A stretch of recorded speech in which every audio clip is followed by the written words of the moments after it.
গরম ভাতের পাতে কলিজা ভুনা থাকলে আর কিছু লাগে না। কলিজা ভুনা রান্না করার জন্য প্রথমে তেল ভালো করে গরম করে নিয়ে তাতে পেঁয়াজ কুচি দিয়েছি প্রায় 1 কাপের মতো। এরপর বেশ কিছুক্ষণ ভেজে নেওয়ার পর এই পর্যায়ে অ্যাড করে দিচ্ছি জিরা, জাস্ট 1 চা চামচ, আর গরম মশলা। সব ধরনের মশলাই আমি এখানে অ্যাড করেছি: সাদা এলাচ, কালো এলাচ, দারুচিনি, তেজপাতা, লং, গোলমরিচ। এরপর আরও কিছু সময় ভাজার পর আমি এই পর্যায়ে অ্যাড করে দিচ্ছি কাঁচামরিচ 2টি।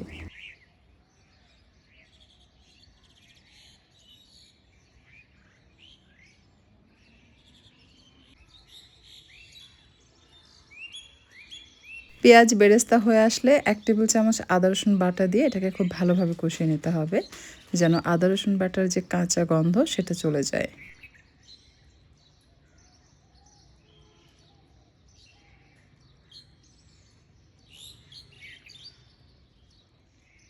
মশলা কষানোর জন্য এই পর্যায়ে দিয়ে দিচ্ছি পানি 1/2 কাপের একটু বেশি, যেন মশলা পুড়ে না যায়। প্রথমেই 1 চা চামচ মরিচের গুঁড়া দিয়েছি, 1 চা চামচের একটু কম দিয়েছি জিরার গুঁড়া, 1 চা চামচ ধনিয়ার গুঁড়া এবং দিয়ে দিচ্ছি মাংসের মশলা। এটা 1 চা চামচ ভর্তি করে দিয়েছি, হলুদের গুঁড়া 1 চা চামচের একটু কম এবং স্বাদমতো লবণ। সমস্ত মশলা খুব ভালোভাবে কষিয়ে নেব যতক্ষণ পর্যন্ত তেল মশলা সেপারেট হয়ে না আসবে। এই পর্যায়ে অ্যাড করছি কলিজা। কলিজা গরম পানি দিয়ে আমি ওয়াশ করে নিয়ে সেটা অ্যাড করেছি। আপনি চাইলে গরম পানিতে সেদ্ধ করেও নিতে পারেন এবং ওপরে যে একটা রাবারের মতো লেয়ার আছে সেটাও আপনি চাইলে টেনে আলাদা করে নিতে পারেন।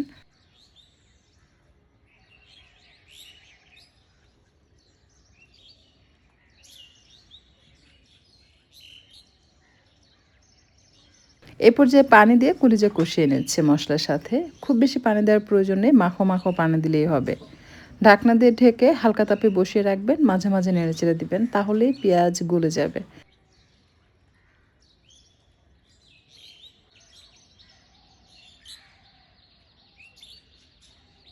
এরই মাঝে ঢাকনা খুলে বেশ কয়েকবার আমি নেড়েচেড়ে দিয়েছি আর তেল মশলা সেপারেট হয়েছে দেখতে পাচ্ছেন। এই পর্যায়ে দিব গ্রেভির জন্য পানি।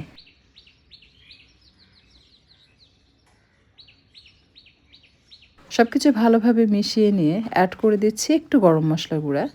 আপনি চাইলে একটু ভাজা জিরার গুঁড়োও অ্যাড করতে পারবেন, এতে করে খেতে বেশি ভালো লাগে। ঢাকনা দিয়ে ঢেকে দমে বসিয়ে রান্না করব।